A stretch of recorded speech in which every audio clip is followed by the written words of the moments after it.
Bonjour à toutes et à tous, bienvenue dans cette nouvelle émission Spoilers, une émission forcément un peu particulière, comme vous pouvez vous en douter vu la situation.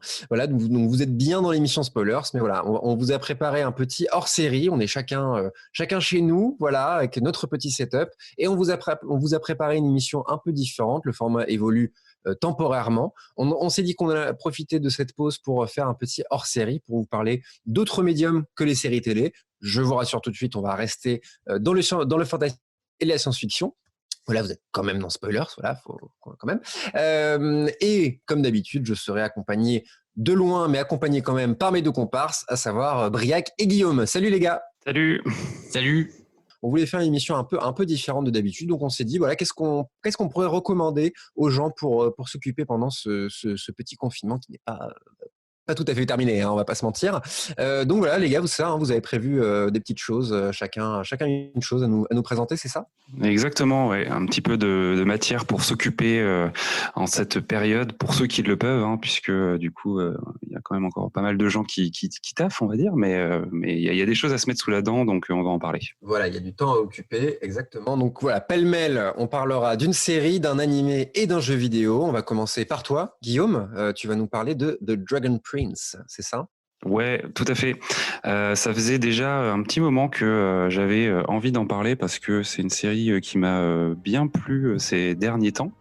Que du coup j'ai découvert un petit peu par hasard. C'est une série Netflix qui a commencé sa diffusion en 2018 et dont on entend en fond l'OST. Et comment j'ai découvert en fait cette série-là, c'est parce que c'est une série qui a été créée par les personnes qui sont à l'origine de la série Avatar The Last Airbender, qui est une série un peu plus connue, je pense, et que j'avais fort appréciée à l'époque. Je pense que d'ailleurs la série a été devenue assez culte rapidement. Il y a eu notamment une adaptation en film dont on ne reviendra peut-être pas dessus parce qu'elle a été jugée assez catastrophique, et je crois que Netflix actuellement est en train de vouloir adapter en live la série animée du coup. Bref, donc c'est une porte d'entrée qui m'intéressait, et puis le visuel aussi était assez similaire, on va dire. Enfin, il y avait une petite patte artistique qui était assez reconnaissable, qui m'a pas mal attiré. D'ailleurs, pour du coup vous, mes chers camarades à distance, je vous passe un petit élément visuel, on va dire, la bande-annonce de la première saison pour que vous voyez un peu le style. Dragon Prince, très Avatar, ouais. Ouais, c'est assez sympa. Ça raconte en fait l'histoire d'un univers d'heroic fantasy. Donc on est dans quelque chose qu'on pourrait, on va dire, un peu comparer au Seigneur des Anneaux, dans le sens où on a des dragons, on a des elfes, on a de la magie et on a des humains. Pour l'instant, l'univers n'a pas présenté particulièrement d'autres races, on va dire, que cela, mais c'est déjà assez riche, et donc on va suivre les tribulations d'un groupe de 3 personnes, les 2 enfants du roi qu'on apprend à connaître au début, du roi humain qui dirige le royaume principal, et puis d'une elfe de la nuit qui est venue réaliser une obscure mission, et dont rapidement elle va se lier d'amitié avec ces 2 héros, et puis on va les suivre en fait, parcourir le monde de Xadia, qui est donc cet univers d'heroic fantasy, pour en gros rapporter un œuf de dragon au roi des dragons, d'où le titre de Dragon Prince. En fait, j'en dirai pas beaucoup plus parce que les saisons sont assez courtes, elles font 9 épisodes, donc il se passe pas mal de choses dans chaque saison. Aujourd'hui, on est à 3 saisons disponibles. Elles sont d'ailleurs, chaque saison est caractérisée par alors c'est pas un élément, à la différence de The Last Airbender, c'est plutôt une sorte c'est des astres en fait, puisqu'on a, plus ou moins, on a la lune, le ciel, le soleil, qui forment une première trilogie en fait pour les créateurs. S'en suivra si la série fonctionne, et a priori les audiences entre guillemets Netflix sont pas incroyables, donc la série est un petit peu en ballottage, mais si elle fonctionne, ça sera suivi par une autre trilogie de 3 saisons, puis ensuite une conclusion en 2 parties sous forme de 2 saisons. Et donc du coup, dans ces 3 saisons-là, on suit comme ça la découverte de ce monde qui est vraiment riche. Le design est assez sympa, et je trouve qu'il y a une vraie une vraie passion pour le matériel de l'heroic fantasy, et je trouve qu'il le réinvente pas mal en fait par rapport à d'autres choses que l'on peut voir à droite à gauche, où le Seigneur des Anneaux a un peu marqué son empreinte sur ces productions là et on n'en sort pas beaucoup quoi. Là je trouve que ils reprennent un peu les poncifs et en même temps il réinvente pas mal les choses, ne serait-ce qu'à travers les designs. Ou moi, je suis toujours un petit peu frustré, je sais pas vous quoi, mais dans ce genre de production, notamment les productions live, où la magie, elle est souvent assez peu représentée, assez mal représentée, pas très ambitieuse, on va dire. Souvent par manque de moyens, j'imagine. Et là, vraiment, il développe tout un tas de trucs super cool dans les effets, les sorts, les créatures magiques, le rapport avec les éléments, etc. C'est très sympa.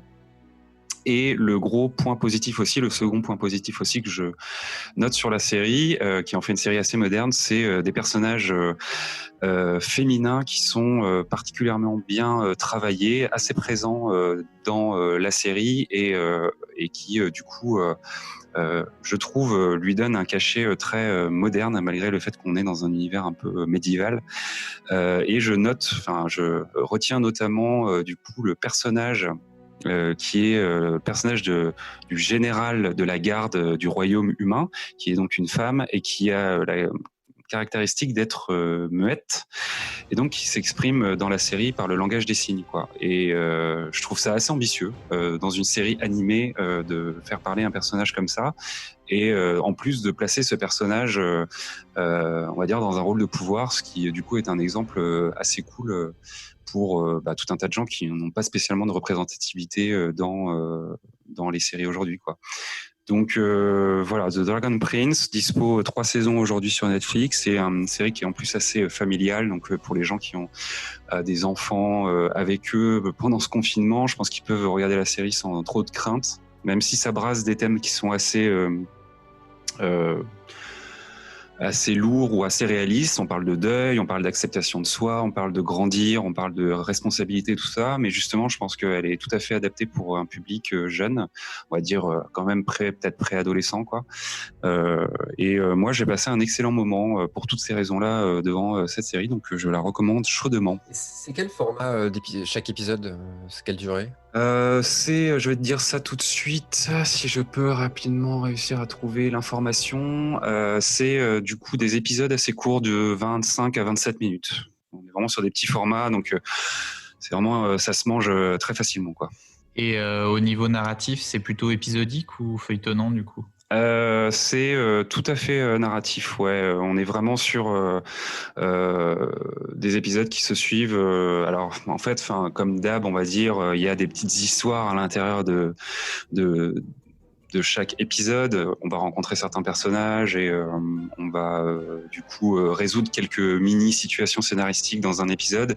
Mais globalement, comme on est vraiment sur un format quête, on va dire, pour l'instant, les 3 saisons forment vraiment un tout avec du coup début de saison 1, la mise en place du contexte, le départ des héros, les péripéties au fur et à mesure, et puis une conclusion temporaire pour l'instant à la fin de la saison 3, quoi.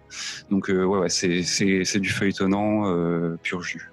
C'est marrant qu'ils aient prévu direct une narration sur une trilogie, puis une deuxième, puis la conclusion, à ce que tu expliquais là sur les 2 épisodes de conclusion. C'est marrant qu'ils aient déjà tout prévu dès maintenant, quoi, parce que c'est quand même très très très tôt pour prévoir tout ça. Donc mais c'est plutôt positif, ça montre qu'ils savent où ils vont, quoi. Donc ce qui est un peu parfois le problème.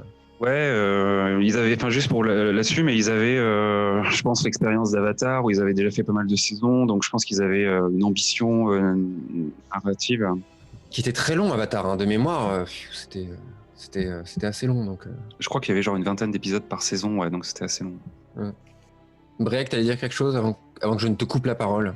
Ouais, je me demandais justement, moi j'ai pas vu Avatar personnellement. Est-ce que tu me conseillerais plutôt de regarder Avatar ou alors de commencer par Dragon Prince? C'est une bonne question. Alors je pense que si t'as pas regardé Avatar, regarde Avatar d'abord. Pas tant que du coup ça te permettra d'avoir des clés pour Dragon Prince, parce que c'est vraiment 2 choses différentes, mais parce que Avatar est un peu il y a un truc où là on sent qu'avec Dragon Prince en fait ils ont vraiment tous leurs thèmes de prédilection les gens qui ont créé ça, mais ils les condensent à fond, quoi, parce qu'ils ont peu d'épisodes, donc ça va quand même assez vite, et ils les traitent un peu en surface, là où Avatar avait vraiment prenait vraiment le temps de poser ses personnages, de traiter. Alors peut-être que parfois c'était un petit peu long, mais dans mon souvenir, ça passait vraiment très bien, et l'univers était vraiment là pour le coup très original, je trouvais, dans Avatar, puisqu'on avait sous ce truc en rapport avec les éléments. Donc chaque élément avait un peu son peuple, avait ses propres cultures, et on découvrait ça au fur et à mesure de la série. Donc, à la limite, effectivement, si tu as un peu envie de te faire l'univers de ces créateurs-là, commence par Avatar, The Last Airbender, continue ensuite par The Legend of Korra, qui était la suite de l'histoire, parce que je crois qu'elle n'a pas été faite par les mêmes personnes, et qui est tout aussi bien, et qui a de vrais liens avec The Last Airbender, et effectivement, là, tu seras déjà pas mal, je pense. Ok. T'as quelques heures devant toi, quoi. L'esthétique, là, tu nous as mis la bande-annonce. L'esthétique me fait penser à Dofus, moi. C'est marrant, je sais pas. Il y a comment que ça évoque ce style très dessin, très presque. Ouais, c'est vrai que je l'ai pas précisé. C'est une série là où The Last Airbender est une série 2D, on va dire, donc plutôt vraiment dessin animé. The Dragon Prince, c'est une série du coup en 3D, mais qui a un rendu, ce qu'on appelle du coup plutôt cel shading, c'est-à-dire qu'on va essayer de plaquer du coup un effet 2D, un effet dessiné sur des modèles 3D, quoi. Alors la série s'améliore d'ailleurs graphiquement au fur et à mesure. Je trouve que la saison 1 est un peu bizarre en termes d'animation, notamment il y a un côté très saccadé dans le rendu des personnages. Ça a été une critique qui a été faite, et ils l'ont amélioré clairement en saison 2. Enfin, ça a été même dit par les showrunners. Donc on sent que techniquement ils sont aussi un peu en train de se chercher, et du coup, ouais, je vois ce que tu veux dire. Moi, je connais assez peu Dofus, mais effectivement, il y a un côté très cel shading dans. Ouais, donc ça a l'air sympa, cette petite série. Et d'ailleurs, Avatar, c'est une série qui en France, ça fait un peu dessin animé comme un autre, mais aux États-Unis, enfin, de ce que j'ai entendu, c'est une grosse communauté, hein, cette série. C'est très, les fans de Avatar sont des vrais fans, quoi. Donc autant qu'à faire, si le style d'Avatar vous inspire un peu moins et que vous êtes plus Heroic Fantasy, peut-être que vous pouvez vous diriger vers The Dragon Prince. On va passer à Briac. Briac, toi, tu vas nous parler d'une série du Japon. Exactement. Eh bien, dis-nous tout, Briac. Alors, je vais enfreindre une règle que je m'impose d'habitude, c'est-à-dire que d'habitude, je vous conseille des séries que j'ai vues en entier, parce que j'aime bien maîtriser mon sujet. Et là, je vais me permettre de vous parler d'une série que je n'ai pas encore finie, mais parce que ce que j'ai vu m'a suffi déjà pour vous le conseiller. Et parce que, aux grands mots, les grands moyens, compte tenu du climat actuel, je pense qu'on a besoin de séries qui font du bien, et celle-ci en fait partie selon moi. Donc je vais vous parler de JoJo's Bizarre Adventure, Jojo no Kimio na Boken, son titre original, pardon pour mon accent, qui est au départ un manga de Hirohiko Araki, qui dure depuis longtemps, puisqu'il a commencé à être publié en 1987 et qui n'est toujours pas fini. Et c'est un manga qui a été d'abord adapté dans les années 90 dans une série de films pour la télévision, dont les premiers étaient supervisés par Satoshi Kon. On a déjà parlé dans l'émission. Je crois que c'était dans notre deuxième épisode qu'on a parlé de Paranoia Agent, et qui a ensuite été réadapté en 2012 par un studio qui s'appelle David Production, je crois, et cette adaptation continue toujours. Et Netflix vient de poster les 2 premières saisons. Mais en fait, c'est presque 3 saisons, parce que la première saison est constituée de 2 parties. Et en fait, Jojo, c'est un manga en plusieurs parties. Là, il y en a 8 actuellement. Et chaque partie va suivre l'histoire d'un nouveau personnage. Et c'est toujours les héritiers d'une même famille, la famille Joestar, qui ont tous comme prénom un prénom en Jo. Alors Joseph, Jotaro, Jonathan. Et c'est pour ça qu'on les appelle tous Jojo, d'où le titre de la série. La première partie, par exemple, raconte l'histoire du jeune Jonathan vers la fin du 19e siècle, dont le père doit adopter un jeune garçon pour rembourser une dette. Ce jeune garçon s'appelle Dio. Sauf que Dio s'avère être un génie du mal, un psychopathe total, et il cherche à s'accaparer l'héritage de Jojo et à assassiner son père. Et quand il n'y parvient pas, il a recours à un masque ancestral qui va le transformer en vampire. Et Jonathan et Dio vont devenir des ennemis jurés, et la première partie, ça va raconter leurs affrontements. Si au départ on est un peu dans une série qui semble être une série d'horreur, ça devient bien plus dingue que ça très rapidement. Alors faut savoir que Jojo, c'est un manga qui était shonen au départ, donc pour enfants, pour ados, et qui est devenu ensuite seinen pour ados et jeunes adultes. Et comme beaucoup de shonen, ça repose sur des combats et il y a des règles un peu particulières parce que dans chaque saison, les héros vont avoir recours à des techniques, à des forces un peu étranges. Par exemple, dans les 2 premières, ils ont un truc qui s'appelle l'onde qui leur permet d'utiliser leur énergie vitale à travers le contrôle de leur respiration. Ils peuvent faire des choses complètement folles avec ça. Et à partir de la 3e, on se concentre sur un truc qui s'appelle les stands. C'est des sortes d'esprits qui viennent représenter la psyché de leurs utilisateurs. Donc en fait, ils s'affrontent à coups d'esprit. Et ça donne des trucs encore pires. Des scènes de combat complètement dantesques dans l'anime en tout cas, et qui montent en puissance de manière permanente. Et c'est vraiment ça, JoJo, c'est quelque chose de complètement fou. C'est une série dans laquelle les potards sont tournés à fond, tout le temps. Et c'est tellement épique que ça en devient complètement con. Mais comme ça va encore plus loin, ça redevient cool. Tous les personnages sont toujours hyper excités, ça hurle de partout, c'est assez violent, mais c'est une violence assez jouissive. Et surtout, on sent bien que l'équipe qui est derrière est consciente de ce qu'elle fait. C'est-à-dire que c'est pas du, comme on dit, so bad it's good. Ok, d'accord. C'est too much, mais c'est bien, et c'est même bien parce que c'est too much en fait. Faut avoir le goût de l'excès pour apprécier JoJo. En fait, c'est un peu le plus animé des animés. Moi, j'ai envie de comparer ça avec Pacific Rim de Del Toro, qui est un film que j'aime beaucoup, mais qui est difficile à apprécier si on n'aime pas de base, par exemple, les kaiju Ega ou les récits de mecha comme Evangelion. C'est-à-dire qu'il faut aimer ça, avoir ces codes-là pour vraiment complètement rentrer dans ce que fait Del Toro dans Pacific Rim. Là, c'est un peu pareil. Si on n'a pas le goût de l'animation japonaise, et moi, je suis pas un expert, mais j'ai un petit peu ce goût-là, on va passer à côté un peu de ce que fait JoJo et de la manière dont il va pousser le genre dans ses retranchements. Par contre, ça peut être intéressant pour les amateurs de bizarrerie, parce qu'il faut savoir que c'est une série qui a son lot de moments complètement bizarres, très très what the fuckesque. Par exemple, dans un affrontement décisif dans la 2e saison, le méchant prend la jambe d'une héroïne qui est évanouie et commence à faire comme s'il jouait de la guitare dessus et à chantonner en même temps. Alors on vous mettra peut-être un petit extrait. Et donc la série s'arrête juste pour ces 10 secondes complètement bizarres et ça reprend après comme si de rien n'était. Et il y a des tonnes de scènes comme ça complètement bizarres dans JoJo. Ce qui fait que la série est devenue un réservoir à mèmes. Par exemple, si vous ferez attention peut-être la prochaine fois que vous voyez une vidéo bizarre sur Facebook ou YouTube, je suis presque sûr que vous trouverez dans les commentaires quelqu'un qui demandera « Is this a JoJo reference ?» qui est devenu un mème souvent utilisé sur la série. Et même un autre qui est donc lié à son générique, parce que donc on l'entend depuis tout à l'heure. La série utilise un morceau de Yes, Roundabouts, dans son générique de fin. Donc, il arrive toujours on commence avec ce petit morceau de la guitare juste avant que le générique se lance. Et on a un gros To Be Continued qui arrive sur l'écran. Et ça aussi, c'est devenu un mème, parce que si vous tapez To Be Continued sur YouTube, vous allez tomber. Ah, c'est ça que je viens d'entendre le son à l'instant. Le toum, toum, toum, toum, toum, c'est ça? C'est ça, voilà, ça vient de là, ça vient de JoJo. Ouais. Ah, ok, ouais, effectivement, c'est un mème, ouais, d'accord. Ah, c'est marrant. Voilà. Et donc là, il y a Yes, mais dans d'autres saisons, on a The Bangles, on a Jamiroquai, on a beaucoup de morceaux pop et rock. Et justement, le créateur de la série est un passionné de culture rock, en particulier occidentale, donc il fait énormément de références à ça dans le manga, et donc nécessairement dans l'animé, et surtout dans les noms des personnages. Par exemple, je vous l'ai dit, il y avait comme méchant, il y a Dio donc, qui est le chanteur du groupe Rainbow. On a un personnage qui s'appelle Zeppeli en référence à Led Zeppelin. Un autre qui s'appelle Bruford parce que c'est un batteur de King Crimson. Mais on a même un autre qui s'appelle Wham, Santana, il y a AC/DC. Mais personnellement, mon préféré, c'est le français qui s'appelle Jean-Pierre Polnareff. Polnareff en VO. Alors voir un type qui s'appelle Polnareff se battre dans des combats épiques, c'est quelque chose que je ne pensais pas avoir envie de voir, mais qui est en fait le meilleur antidépresseur du monde.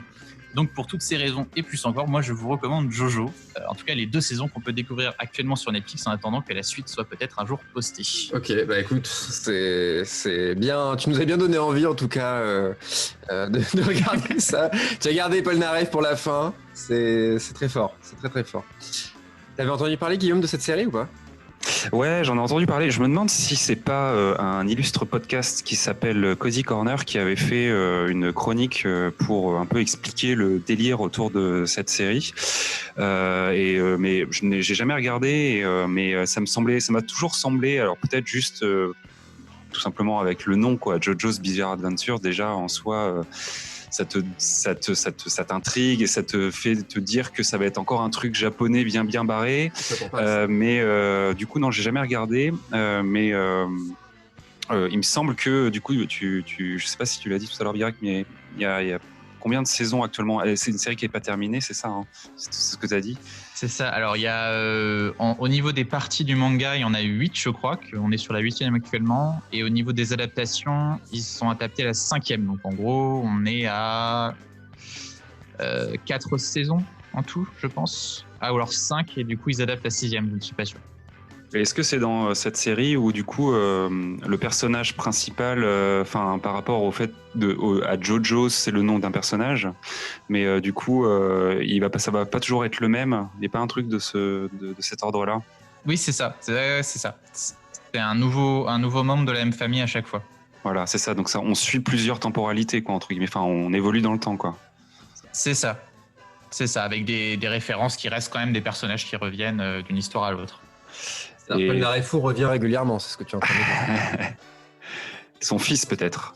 Ouais, non, du coup ça m'intrigue effectivement ce genre de série. Là-dessus, les Japonais sont très très forts et en effet pour mélanger à la fois l'épique, le ridicule, le surprenant, C'est vraiment un mix de tout ça tout le temps et qui retombe jamais. En fait, il n'y a jamais un épisode calme ou un épisode normal de Jojo. C'est ça qui est assez fascinant. Ça va toujours plus loin. Et quand tu penses que tu t'es habitué à ce qu'ils pouvaient faire, paf, ils te font une grosse claque. Il en fait tomber son micro, c'est dire. Ouais, c'est ça, il a fait tomber son micro. Au niveau du style graphique, parce que du coup là, on avait vu quelques images, c'est, on va dire, un peu, ça ressemble à ce qu'on peut voir chez, par exemple, City Hunter, je dirais, pour que les gens se représentent un peu, éventuellement. Ouais, au début, c'est ce style un peu classique, parce que tout simplement, ils reprennent, même si c'est quand même modernisé, le style de dessin des années 80, quoi, des premiers tomes du manga. Et plus ça avance, plus c'est stylisé. Plus on part vers autre chose, parce qu'aussi il faut savoir que les personnages sont très musclés dans les premières saisons parce que l'auteur s'inspirait pas mal des héros de l'époque, c'est-à-dire Schwarzenegger, Stallone, tout ça. Et ensuite il est parti vers des personnages peut-être plus fins, un peu différents, puisque justement la mode était passée. Donc il y a beaucoup de styles différents dans Jojo, ne serait-ce qu'esthétiquement. Très bien, merci Briac pour cette recommandation. On peut la trouver sur quel support, tu l'as dit? Sur Netflix. Netflix, ok, bah, c'est très, très Netflix, hein, ce petit hors-série. Je me propose de terminer du coup ce hors-série, puisque moi je vais pas vous parler de Netflix pour le coup, je vais vous parler de jeux vidéo, parce que je pense que voilà, hein, je sais pas vous, mais moi c'est un échappatoire fructueux hein, dans les temps d'ennui que peut imposer ce confinement. Je vais vous parler d'un jeu que j'ai découvert il y a 1 an, ça s'appelle Dead Cells. Je sais pas, vous aviez entendu parler déjà peut-être ou pas de ce jeu? Tout à fait, ouais. Briac ? Ouais. Mais est-ce que vous y avez joué? Non. Bien, c'est là que j'interviens. J'ai découvert ce jeu parce qu'en fait, justement, je raconte un peu ma vie, mais il y a 1 an, quasiment jour pour jour, je vivais moi-même mon petit confinement parce que j'ai eu une merveilleuse maladie qui s'appelle la mononucléose, qui m'a imposé de rester chez moi pendant 1 mois. Et du coup, quand j'ai commencé à aller mieux, j'ai cherché justement un jeu. J'ai volontairement cherché un jeu chronophage, vous voyez. Et je jouais déjà à Binding of Isaac, qui est un jeu, c'est un roguelike. Donc en fait, un roguelike, pour vous expliquer rapidement, c'est un jeu c'est des générations de donjons aléatoires, avec des ennemis dedans, avec des méchants que vous devez battre pour obtenir des items, des armes, etc. et pour aller battre des boss de plus en plus balèzes, quoi. Mais Binding of Isaac, au bout de 500 heures de jeu, j'ai commencé à tourner un peu en rond. J'ai cherché un autre jeu et c'est là qu'on m'a conseillé Dead Cells, qui est non seulement un roguelike, donc c'est-à-dire pareil, vous allez être dans des donjons générés aléatoirement. Et ça va s'enchaîner, pardon. Sauf que la différence par rapport à Binding of Isaac, c'est que c'est un Metroidvania. Donc je sais pas si vous connaissiez le terme. Metroidvania, c'est tout simplement le mix entre Metroid et Castlevania. Et je pense que si vous connaissez ces 2 jeux-là, au moins visuellement, je pense que ça vous donne directement une idée de l'aspect du jeu, c'est-à-dire cette espèce de 2D, personnage de dos qui évolue comme ça et qui va aller d'étage en étage jusqu'à une porte de sortie pour passer au donjon suivant, etc., etc. Donc Dead Cells, c'est ça. Pour vous faire un petit point rapide sur l'histoire, mais l'histoire honnêtement, n'est pas capitale dans Dead Cells. Voilà, c'est un jeu qui raconte un monde où en fait il y a un roi qui a cherché un remède pour il y avait une maladie qui se propageait partout dans le royaume et le roi a cherché un remède, sauf que ce remède a transformé tout le monde en monstre, voilà, en monstre incontrôlable. Et vous incarnez un mec, enfin vous incarnez le héros, voilà, ça s'appelle le héros n'a pas de nom, qui a été décapité et qui a été envahi par un parasite. Et en fait, ce parasite, c'est un peu sa conscience, si vous voulez. Enfin, en gros, il a quand même une conscience, mais il n'a plus de tête et il évolue dans un monde, il ne sait rien de ce monde-là, quoi. C'est ce qui permet une identification assez rapide, assez facile entre le joueur et le personnage. Et donc, il va évoluer. Donc, vous aurez le choix à chaque début de niveau. Vous aurez le choix entre trois possibilités. Donc, une épée, une arme de jet, donc soit des torches, soit des couteaux, soit des arcs, etc. Soit un bouclier. Vous pouvez évidemment choisir que 2 sur les 3. Donc déjà, vous allez devoir faire des choix entre quel type de jeu vous voulez adopter. Et chaque arme, et c'est vraiment une des grandes qualités du jeu, c'est que chaque arme, chaque item, c'est vraiment un style de gameplay différent. Il y a des armes, comme vous pouvez vous en douter, comme c'est le cas pour la plupart de ces jeux-là, c'est voilà, vous avez l'arme, une épée très lourde mais qui frappe très fort mais qui est très lente. Vous avez des petites armes qui tailladent un petit peu. Et vous avez des sorts, donc vous pouvez lancer, vous pouvez geler, vous pouvez empoisonner, vous pouvez brûler, vous pouvez voilà, plein de choses. Et vous avez aussi, en plus de ça, 2 cases où vous pouvez avoir, alors c'est soit des aptitudes, par exemple, vous pouvez avoir des ailes et vous allez voler au-dessus de vos ennemis et tous les ennemis qui se trouvent en dessous de vous, vont recevoir des dégâts, etc. Et en plus, vous allez tout au long de votre donjon trouver 2 nouvelles armes, donc à peu près 1 ou 2 par donjon, ou même 2 ou 3, qui vont vous permettre du coup d'affûter votre build, comme on appelle ça, en vue du boss qui s'annonce. Et en plus de ça, vous allez trouver des parchemins qui vont augmenter votre vie et vos pouvoirs en quelque sorte, pour faire très très simple. J'ai essayé de pas trop rentrer dans le détail parce que c'est un jeu assez fourni, donc voilà, je vais essayer de pas trop vous perdre. Un élément qui est très important, c'est que moi en y jouant, j'ai trouvé un côté de Dark Souls, c'est-à-dire que c'est très punitif. Voilà, c'est-à-dire surtout que là, j'ai découvert assez récemment le deuxième mode, qui est le mode avec 2 cellules. Pas dans les détails, mais c'est le mode difficile tout simplement. Et vraiment, voilà, c'est-à-dire que chaque dégât compte. Vous avez très très peu de soins sur vous, donc voilà, vous devez gérer un peu tout ça. Donc voilà, c'est un jeu qui est à la fois très très nerveux, mais qui demande vraiment une stratégie. Je pense que chaque joueur a vraiment une manière de jouer à Dead Cells. Et plein de choses à découvrir parce que voilà, je vous ai pas parlé je vous ai pas parlé des aptitudes en plus, je vous ai pas parlé de plein de choses. Donc c'est vraiment un jeu qui se laisse découvrir au fur et à mesure et qui du coup, comme je vous l'ai dit, très chronophage. Donc voilà, ça va vous permettre de nombreuses heures de jeu. C'est un jeu qui est pas très cher. Voilà, ça joue. Hein. Je pense que en fait c'est assez intéressant de voir un jeu qui est aussi fourni parce que tu sens qu'il y a un travail colossal qui a été fait derrière. Et c'est un jeu qui coûte 20 €, donc vraiment laissez-vous tenter. Voilà, c'est un peu pour ça que j'en parle aujourd'hui. C'est vraiment si vous savez pas trop à quoi jouer en ce moment, donc c'est dispo sur Steam, moi j'y joue sur Switch pour vous donner une idée. Donc voilà, chaque support est disponible. C'est un jeu, je me dis que ça serait pas mal sur téléphone aussi. Ça pourrait vraiment être intéressant. Et c'est un jeu français, voilà. Donc n'hésitez pas. Ils ont sorti récemment un DLC, c'est le 2e DLC qu'ils ont sorti, sachant que vous avez déjà le premier si vous achetez le jeu maintenant. C'est un DLC qui s'appelle Bad Seeds, dont je ne parlerai pas parce que je ne l'ai pas acheté, mais qui coûte 5 €. Donc voilà, on est vraiment en fait, c'est un studio indépendant, c'est un studio français indépendant. Ils viennent de Bordeaux, ils ont fait leur jeu. Ils ont mis 10 ans à faire un jeu qui marche aussi bien, parce qu'on est quand même à plus de 2 millions de ventes. Donc voilà, vraiment, laissez-vous tenter si vous savez pas trop à quoi jouer là-dedans. Et pour finir, le gros point fort du jeu, c'est son esthétique. Parce que je vous ai dit rapidement que c'est un Metroidvania, pour faire simple, mais vraiment, dès le menu du jeu, vraiment, le menu du jeu vous montre vraiment le travail artistique qui a été fait, et vraiment c'est un jeu, et c'est ce qui fait qu'on peut y jouer des centaines d'heures sans jamais se lasser, parce que c'est tellement cohérent, l'univers est cohérent, les ennemis que vous allez rencontrer ont tous leur manière de réagir quand vous êtes là, et vraiment c'est le jeu à la fois très chronophage, et en même temps tout a été pensé pour que vous ne vous ennuyiez pas. Donc vous allez rager, parce que je peux vous dire que quand vous avez un build de 1 heure de jeu et que vous vous faites poutrer par un boss, par le jardinier, parce que il y a aussi un gros second degré dans ce jeu qui me fait beaucoup rire. Par exemple, vous pouvez choisir dans les menus, parce que vous trouvez des items qui vous donnent de la vie, vous pouvez choisir, donc soit vous choisissez des trucs dégueux, genre des membres, soit vous choisissez des viennoiseries. Moi, je choisis viennoiserie, donc c'est des baguettes ou des croissants qui me redonnent de la vie. Enfin, voilà, vous avez plein de trucs. Et c'est un jeu qui va aussi beaucoup se moquer qui va aussi beaucoup se moquer de l'univers. Il casse le 4e mur régulièrement. Je sais pas si je peux vous donner comme exemple, mais par exemple, entre chaque donjon, vous avez une zone où vous allez pouvoir recharger vos batteries, acheter de nouvelles armes, etc., etc. Et il y a une, comment on appelle ça, une meule, vous voyez, pour aiguiser les armes là. Et le personnage dit, je sais plus, il fait, je vois pas du tout comment je vais pouvoir me servir de ça. Et c'est vraiment une très grosse erreur de design, de game design. Vous voyez, donc c'est voilà, des petites blagues comme ça sur le jeu lui-même et un gros second degré. Donc voilà, vraiment.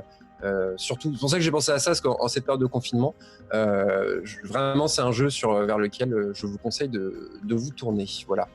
Ok, cool, merci. J'en avais effectivement, ouais, carrément, ouais. J'en avais déjà effectivement entendu parler. À souligner d'ailleurs que le jeu a été introduit par des scènes. Des trailers animés qui sont animés par une boîte de prod qui s'appelle Bobby Prod et derrière lequel on retrouve notamment Balak qui du coup si on tire un peu le fil de tout ça et s'est retrouvé aussi derrière Last Man, autre univers qui a été décliné en série animée, donc quelque part tout ça se rejoint un petit peu dans la thématique. Mais moi ce qui donne vachement envie quand tu vois les images du jeu, c'est que le jeu a l'air d'être vachement a l'air de vachement bien récompenser en fait tes actions, quoi. Il y a l'air d'avoir pas mal de petites choses qui popent à l'écran, de petites pièces, de petits éléments précieux que tu peux ramasser. Est-ce que c'est, quand tu dis que le jeu est agréable à utiliser et assez addictif, est-ce que ça passe aussi par là, quoi? C'est-à-dire que tu es récompensé pour ce que tu fais? Vraiment, ouais, c'est ça. Ça fourmille de partout, quoi. Tu sens que, je donne un exemple. Il y a dans chaque niveau, il y a des portes que vous pouvez déverrouiller. Et il y a un des niveaux où il y a 3 roses. Chaque clé a des noms différents. 3 clés roses à trouver. Et les roses, la fleur évidemment. Et j'y joue depuis de nombreuses heures maintenant, mais je ne trouvais pas la 3e fleur. Et les gars, vous avez devant vous un gameplay.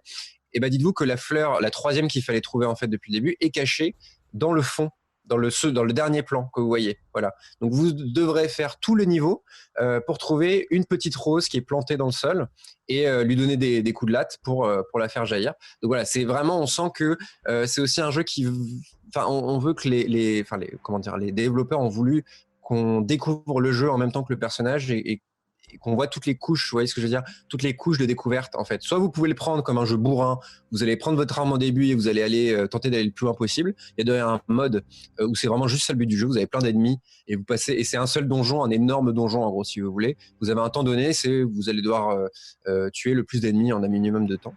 Donc voilà, en fait, vraiment c'est un contenu très riche et tant en termes de game design que de design tout court en fait. Donc vraiment, je vous le conseille, quoi. Ça invite à l'aventure, en effet, ouais.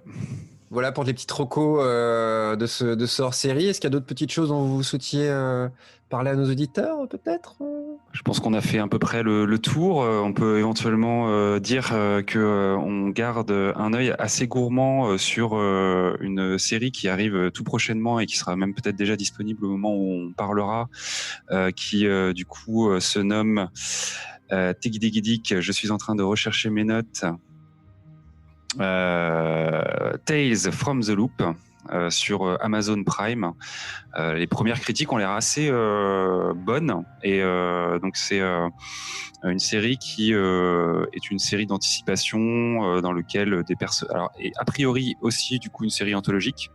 D'ailleurs, ça me fait un petit peu penser à Paranoia Agent, Briac, puisque a priori le pitch est que chaque épisode va présenter un personnage qu'on aura vu un peu en arrière-plan de l'épisode d'avant, quoi. Donc moi ce que j'adore, c'est qu'en fait c'est inspiré de l'esthétique de tableaux, on va dire, ou en tout cas de dessins numériques d'un auteur scandinave qui a vraiment toute le talent de positionner des éléments un peu futuristes, des robots ou des machines d'agricole du futur dans des environnements très épurés comme ça, très nordiques.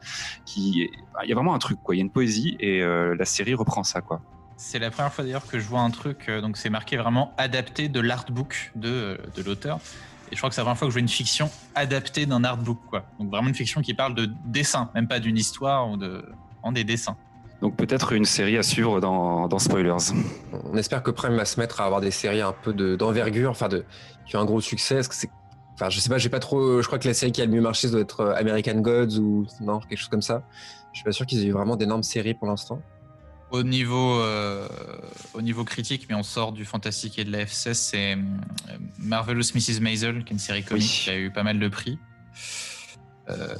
Good Omens, non, était dessus, et sur toujours d'ailleurs sur Prime, il me semble. Ouais, oui, tout à fait, ouais. Ouais, c'est ça. Donc voilà, mais jamais il y a après, par contre, c'est comme eux qui ont les droits du Seigneur des Anneaux, donc on verra. Je pense la que prochaine grosse série qu'ils sont en train de préparer. Ouais. Ce serait très très drôle qu'ils se plantent lamentablement avec un truc pareil, sachant qu'ils ont mis, je sais plus, 500 millions pour avoir les droits, un truc comme ça. Donc ouais, on verra. Il y a encore des séries qui arrivent, et Disney+, on en a parlé, mais qui a été un peu repoussé en France. Qui arrive incessamment sous peu, là, oui. Incessamment sous peu, voilà. Merci les gars. Nos auditeurs et auditrices, on a mis à jour un petit peu Instagram, donc je vous invite à aller faire un petit tour. Enfin, Guillaume, je rends à César. Guillaume s'est attelé à vous préparer tout ça. Donc vous pouvez retrouver des vidéos qui ont été faites sur la première édition, unique édition à ce jour de notre festival. Enfin voilà, il y a plein de petits contenus. Voilà, si vous voulez aller jeter un œil, n'hésitez pas. Et puis également sur notre page Facebook, vous pourrez retrouver nos épisodes et les anciennes émissions sur les sites directement de Canal B. Vous trouverez tous les liens encore une fois sur notre page Facebook. Merci les gars pour cette émission. On essaie de se retrouver pas trop longtemps parce que vous manquiez énormément. Oh, toi aussi tu nous manques. Je pense vraiment vrai. Bon bref, merci les gars. Bon confinement à vous et puis portez-vous bien. Salut. Salut. Salut.